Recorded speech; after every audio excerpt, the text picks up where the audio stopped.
नमस्कार, या बातमीपत्रामध्ये आपलं स्वागत आहे। देश, राज्य आणि जिल्ह्यातल्या महत्त्वाच्या बातम्या आपण या बातमीपत्रात पाहणार आहोत। सुरुवातीला एक नजर टाकूयात आजच्या हेडलाईन्सवर। राज्य सरकारच्या सरकारी अधिकाऱ्यांना 1 जानेवारी 2019 पासून 7वा वेतन आयोग लागू होण्याची शक्यता। शेतकऱ्यांच्या प्रश्नांसाठी खास अधिवेशन बोलवा, खासदार राजू शेट्टी यांचं संसदेला आवाहन। दुष्काळग्रस्तांकरिता केंद्राकडे राज्याने 2522 कोटी रुपयांचा केला प्रस्ताव, मुख्यमंत्री देवेंद्र फडणवीस यांची माहिती। एफआरपी बद्दल उत्तर द्या, केंद्र सरकारला उच्च न्यायालयाची चपराक। मराठा समाजाच्या आरक्षणाकरता न्यायालयामध्ये वकिलांची फौज उभी करू, मुस्लिम समाजाला मागास प्रवर्गामध्ये आरक्षण देऊ, शिक्षण मंत्री विनोद तावडे। विधानसभेच्या उपाध्यक्षपदी शिवसेनेच्या विजय आवटे यांची बिनविरोध निवड। 2 वर्षांपूर्वी चलनामध्ये आलेल्या 2000 रुपयांच्या नोटा होणार बंद। बोगस पटसंख्या असणाऱ्या शाळांवरती लवकरच कारवाई करणार, शिक्षण मंत्री विनोद तावडे यांचे आदेश। गारगोटी येथील संभाजी भिडे यांची सभा गेली फेल। विजय पवार यांची IAS रँक मध्ये निवड। इचलकरंजी येथील राज्य यंत्रमाग महामंडळाची इमारत मोडकळीला। सांगली येथील करंजे प्रकरणी आमदार बच्चू कडू यांचा विधानसभेत प्रश्न। दुष्काळावरती म्हैसाळच्या 2.75 TMC पाण्यामुळे 4ही जिल्हे झालेत समृद्ध। आणि आता वळूयात सविस्तर बातम्यांकडे। राज्य सरकारी कर्मचाऱ्यांना 1 जानेवारीपासून 7व्या वेतनाचे लाभ मिळणार आहेत। राज्यात येत्या वर्षाच्या प्रारंभी म्हणजेच 1 जानेवारीपासून 7व्या वेतन आयोगाचे लाभ देण्यास सुरुवात होईल, अशी माहिती अर्थ राज्यमंत्री दीपक केसरकर यांनी विधान परिषदेत दिली। त्यामुळे आता लवकरच केंद्राप्रमाणे राज्य सरकारी कर्मचाऱ्यांना 7वे वेतन लागू होणार आहे। 7वे वेतन आयोगासाठी नियुक्त करण्यात आलेल्या KP बक्षी यांच्या समितीच्या शिफारसी 5 डिसेंबरपर्यंत येण्याची शक्यता आहे।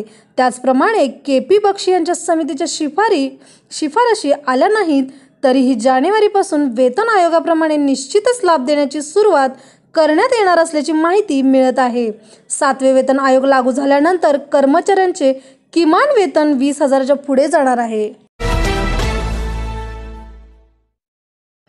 शेतकऱ्यांच्या प्रश्नासाठी संसदेचे विशेष अधिवेशन बोलावण्यात यावे, अशी मागणी स्वाभिमानी शेतकरी संघटनेचे खासदार राजू शेट्टी यांनी दिल्ली येथील आंदोलनाच्या वेळी बोलताना केली। ते म्हणाले की शेतकऱ्यांच्या मालाला उत्पादन खर्चाच्या आधारावर भाव मिळाला पाहिजे। जर GST विधेयकासाठी मध्यरात्री अधिवेशन बोलवण्यात येत असेल तर शेतकऱ्यांच्या प्रश्नांवर विशेष अधिवेशन बोलवायला काय अडचण आहे? जर विशेष अधिवेशन बोलावून शेतकऱ्यांच्या प्रश्नांना न्याय मिळाला नाही तर पुढच्या ऑगस्टमध्ये लाल किल्ल्यावरून पंतप्रधान म्हणून कोण भाषण करणार ते शेतकरीच ठरवतील, असा इशारा खासदार राजू शेट्टी यांनी यावेळी दिला। संसद का एक विशेष सत्र बुलाया है किसानों के ऊपर चर्चा करने के लिए।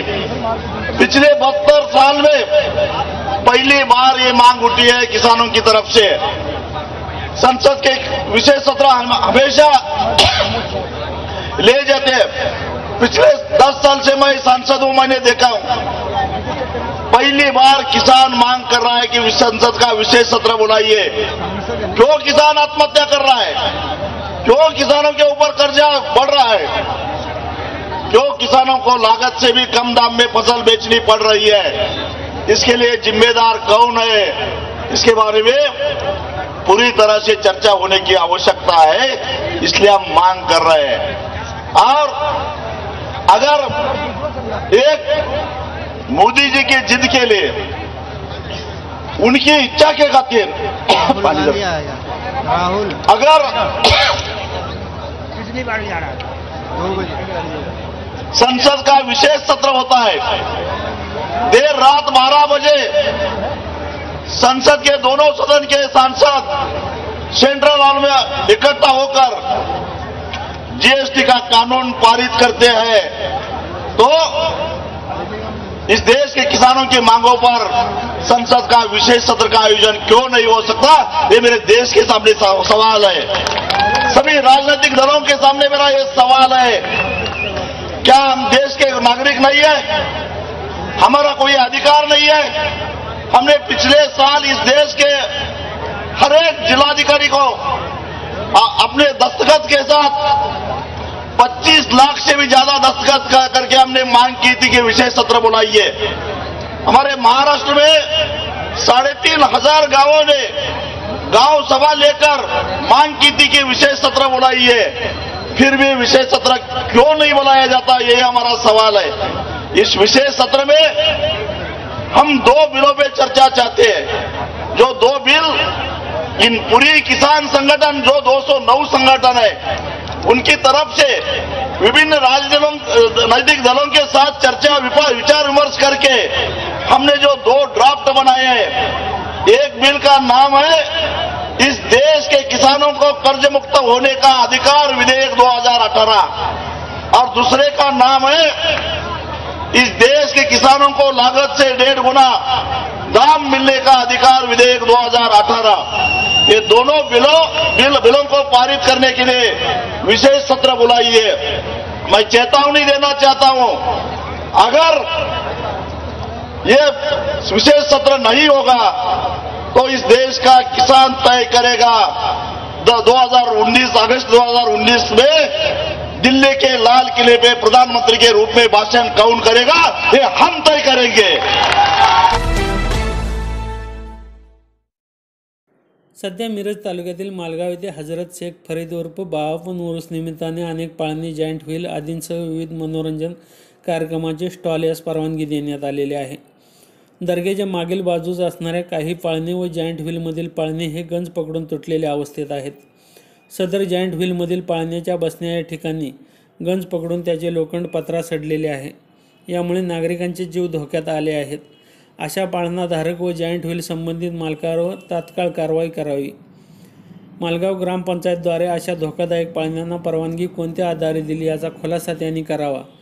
मालगावचे ग्रामपंचायत सरपंच यांनी निवेदन स्वीकारले नसून अरेरावीची व उद्धट भाषा वापरली आहे याचा निषेध करीत असल्याचे पत्रक स्टुडंट फोरम व रिपब्लिकन सेनेने प्रसिद्धीस दिले आहे। मालगाव उरसात असुरक्षित पाळणे, जायंट व्हील यामुळे नागरिकांचा जीव धोक्यात असतानाच उरसात बेकायदेशीर सट्टा जोगाड बिनधास्तपणे सुरू असल्याचा आरोप स्टुडंट फोरम व रिपब्लिकन सेनेने केला आहे। याबाबतचे निवेदन स्वीकारण्यास सरपंचांनी नकार देऊन उलट उद्धट व अरेरावीची भाषा वापरल्याचा आरोपही करण्यात आला आहे। मालगाव उरुसानिमित्त मालगावमध्ये आलेला एक मोठा पाळणा आहे।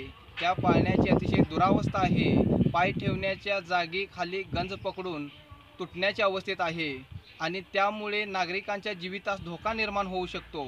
तसेच मालगाव उरुसामध्ये उघड्यावर हिरोईनचे फोटोंवर पैसे लावून सट्टा खेळण्यात येत आहे, मात्र पोलिसांचे त्याकडे दुर्लक्ष होत आहे। तसेच ग्रामपंचायतीवर नागरिकांचा प्रश्न घेऊन निवेदन देण्यास गेल्यानंतर ग्रामपंचायतीचे सरपंच असलम मुजावर यांनी अरेरेवीची भाषा करून दादागिरीची भाषा केलेली आहे व निवेदन घेण्यास सक्त विरोध केला आहे। त्यामुळे आम्ही या ग्रामपंचायतीचा तसेच सरपंचाचा जाहीर निषेध करतो व अशी अरेरेवी व दादागिरी चालणार नाही, जशास तसे उत्तर मिळेल असा इशारा आम्ही आज या ठिकाणी देतो। तसेच लवकरात लवकर कारवाई न झाल्यास जाहीर तीव्र आंदोलन करू असा इशारा आम्ही आज या ठिकाणी student forum for social justice तसेच रिपब्लिकन सेनेच्या वतीने करतो। जय भीम, जय भारत। सांगलीच्या स्थानिक गुन्हा अन्वेषण विभागाने मोक्यातील आरोपी ओंकार जाधव यास सीताबीने मिरज रेल्वे स्थानकावर अटक केली आहे। मिरज तालुक्यात नुकत्याच पडलेल्या दरोड्या व चोऱ्यांच्या पार्श्वभूमीवर ओंकार जाधव यास अटक करण्यात यश आले आहे।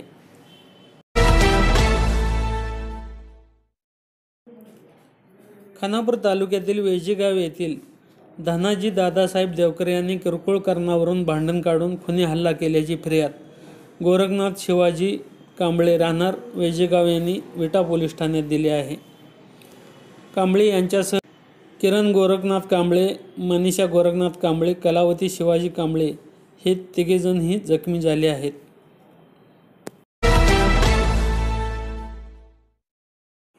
मिरज तालुक्यात दरोड्यांचे सत्र सुरूच असून मिरज पंढरपूर मार्गावरील मालगाव हद्दीत मरुदर हॉटेलसमोर रमेश बापूसू सूर्यवंशी यांच्या घरात घुसून अज्ञात चोरट्यांनी मारहाण करीत 31,000 रुपयांचा ऐवज लंपास केल्याची फिर्याद मिरज ग्रामीण पोलिसात नोंद झाली आहे.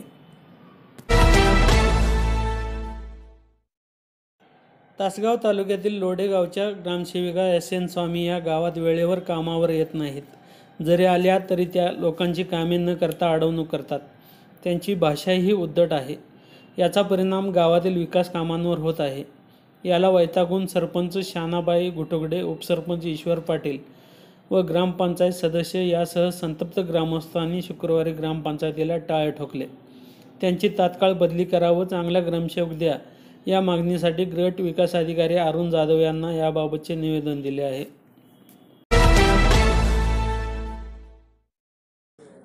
दुष्काळ निवारणासाठी केंद्राकडे 7,522 कोटी रुपयांचा प्रस्ताव. राज्यातील दुष्काळी परिस्थितीवर मात करण्यासाठी शासन सज्ज आहे. पिण्यासाठी पाणी, पशुधनासाठी पाणी व चारा, रोजगार हमी योजनेची कामे, सार्वजनिक वितरण व्यवस्थेअंतर्गत दुष्काळग्रस्तांना धान्य पुरवठा आदी सर्व उपाययोजनांच्या माध्यमातून शासन दुष्काळग्रस्तांना पाठीशी खंबीरपणे उभे आहे, अशी ग्वाही मुख्यमंत्री देवेंद्र फडणवीस यांनी आज विधानसभेत दिली. तर मंगळवारपासून सुरू असलेल्या नियम 293 अन्वये दुष्काळाबाबतच्या चर्चेला उत्तर देताना मुख्यमंत्री बोलत होते. आज राज्य शासनाने अत्यंत योग्य वेळेत दुष्काळ जाहीर केला आहे. पूर्वी नजर आणेवारी आणि पीक कापणी प्रयोगानुसार दुष्काळ जाहीर केला जात होता. दुष्काळ जाहीर केलेल्या भागातील उपलब्ध पाणीसाठा पिण्याच्या पाण्यासाठी राखीव ठेवण्यात येईल.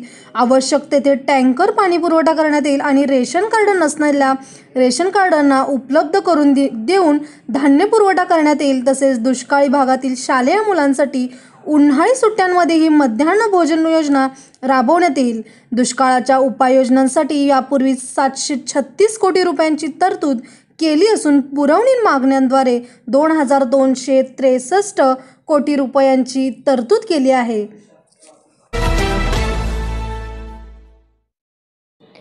खासदार राजू शेट्टी यांच्या FRP बाबतच्या याचिकेवर निर्णय देताना उच्च न्यायालयाने याचिका निकाली काढली आहे. 4 आठवड्यात केंद्र सरकारने खासदार राजू शेट्टी यांच्या 25 सप्टेंबर 2018 रोजीच्या FRPच्या किमान किमतीच्या बदलास आक्षेप देणाऱ्या पत्रास उत्तर देण्याचे उच्च न्यायालयाने आदेश दिले आहेत.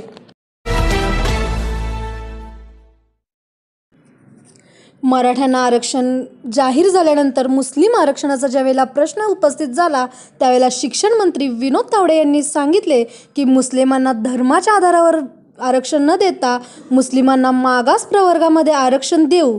तसेच मराठ्यांना मिळालेले आरक्षण न्यायालयात टिकवण्याकरता वकिलांची फौज उभी करू, असेही ते म्हणाले. विधानसभा उपाध्यक्षपदी विजय आवटी यांची बिनविरोध निवड. गेल्या 4 वर्षापासून रिक्त असलेल्या विधानसभा उपाध्यक्षपदी शिवसेनेचे आमदार विजय आवटी यांची बिनविरोध निवड करण्यात आली.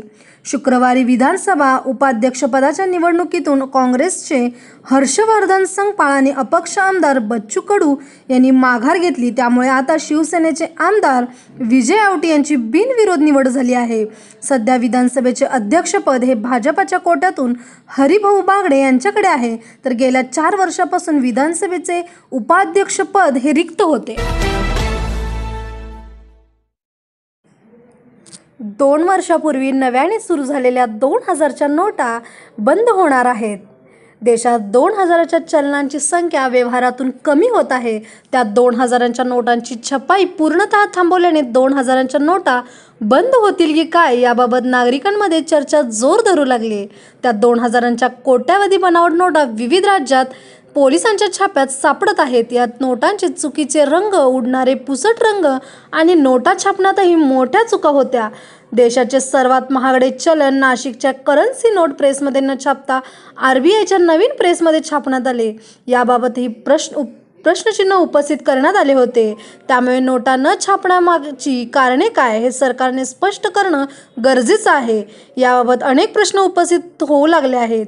केंद्र शासनाच्या प्रेसमधून 2000च्या नोटा का बंद केला, या नोटा न छापण्यामागची कारणे गुलदस्त्यात ठेवण्यात आली आहेत. सध्या बाजारात या नोटांशी साधर्म्य असलेल्या बनावट नोटा आल्या असून त्या कशा आल्या याचा प्रश्न उपस्थित होत आहे. 2 वर्षापूर्वी पंतप्रधान नरेंद्र मोदी यांनी 8 नोव्हेंबर 2016 रोजी रात्री 500 व 1000च्या रुपयांच्या नोटा चलनातून रद्द करण्यात आल्या होत्या. बाजारातील 86% नोटा रद्द झाल्याने लोकांकडे व्यवहारासाठी पैसाच राहिला नाही. तेव्हा सरकारने 2000 रुपयांची नवी नोट बाजारात आणली. 2000 रुपयांच्या बनावट नोटा तयार करता येणार नाहीत असा दावा केंद्र सरकारने केला होता. मात्र त्यानंतरही काही काळातच 2000 रुपयांची साधर्म्य दाखवणाऱ्या नोटा बाजारात मोठ्या प्रमाणावर येऊ लागल्या आहेत. या नोटांचे रंग चुकीचे आणि पुसट आहेत. नोटा छापण्यामागे अनेक चुकाही दिसून आलेल्या आहेत.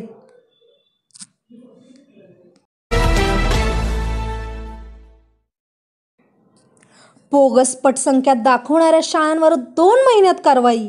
राज्यातील बोगस पटसंख्या दाखवणाऱ्या शाळांवर कारवाई करण्यासंदर्भात सरकार गंभीर आहे. उच्च न्यायालयाच्या निर्देशानुसार कारवाई करण्याची कार्यवाही सुरू असून येत्या 2 महिन्यात ही कारवाई पूर्ण करून दोषी आढळलेल्या संबंधितांविरुद्ध कारवाई केली जाईल. तसेच बोगस पटसंख्या दाखवणाऱ्या शाळांना पाठीशी घालण्याविरुद्धही कारवाई करण्यात येईल असे आश्वासन शालेय मंत्री विनोद तावडे यांनी शुक्रवारी विधानसभेत प्रश्नोत्तराच्या तासात दिले.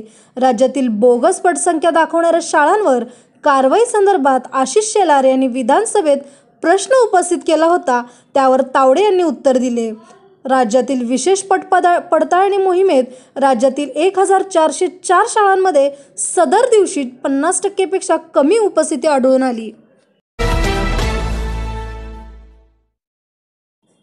संभाजी भिडे यांनी गारगोटीमध्ये आयोजित केलेल्या सभेमध्ये गर्दीच नसल्यामुळे गुरुजी संतप्त झाले होते. प्रचंड गाजावाजा व प्रचार करत आयोजित करण्यात आलेल्या भिडे गुरुजी यांच्या सभेस वेळ होऊन गेली तरीही उपस्थिती नगण्यच असल्यामुळे गुरुजी संतापले. सभेस विरोध करणाऱ्या कार्यकर्त्यांना पोलिसांनी कडक कारवाईच्या नोटिसा बजावल्या. पोलिसांच्या या दमदाटीमुळे कार्यकर्ते संतप्त झाले. केवळ काही लोकांसाठी पोलिसांनी सभेस परवानगी नाकारण्याऐवजी उपस्थितीच्या चौपट पोलीस कशासाठी आणले असा सवाल भदरगड तालुक्यातील नागरिक उपस्थित करत होते. गारगोटी येथील इंजुबाई सांस्कृतिक सभागृहात मनोहर उर्फ संभाजी भिडे गुरुजी यांची जाहीर सभा आयोजित करण्यात आली होती. गेल्या 3 वर्षापूर्वी गुरुजींच्या कार्यक्रमास मोठी उपस्थिती लाभली होती. तशीच यावेळी लाभेल अशी अपेक्षा संयोजकांना होती. म्हणून पूर्ण ताकदीने नियोजन व प्रचार करण्यात आला होता. दरम्यान भुदरगड तालुक्यातील सामाजिक सलोखा बिघडू नये यासाठी या सभेस परवानगी देऊ नये अशी मागणी संभाजी ब्रिगेड, प्रहार संघटना यांसह काही सामाजिक संस्थांनीही केली होती. पोलिसांनी ही सभा नाकारण्याऐवजी कार्यकर्त्यांनाच कडक कारवाई करू अशा नोटिसा बजावल्या आणि दंगल नियंत्रण पथक आणि स्ट्रायकिंग फोर्स यासह पोलीस फौजफाटा तैनात केला.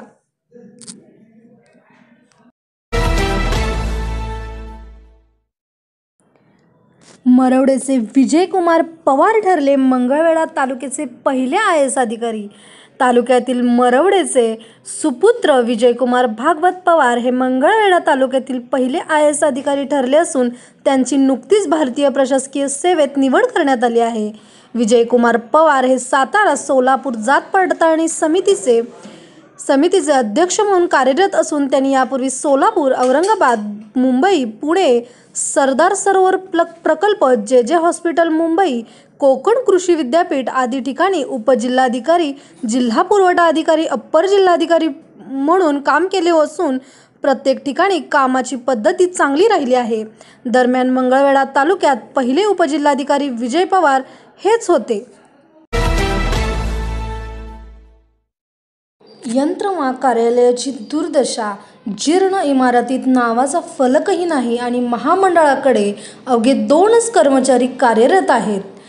राज्य सरकारकडून आवश्यक आणि पुरेसा निधी उपलब्ध होत नसल्याने अनेक वर्षापासून तोट्यात चाललेल्या राज्य यंत्रमाग महामंडळाच्या इचलकरंजी येथील कार्यालयाची ओळख पुसली जाणार आहे.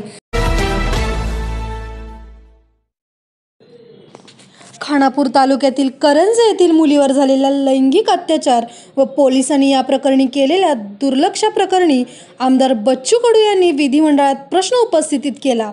त्यानंतर विधिमंडळात या प्रकरणी सखोल चौकशी करून कारवाई करण्याचे आदेश देण्यात आले आहेत.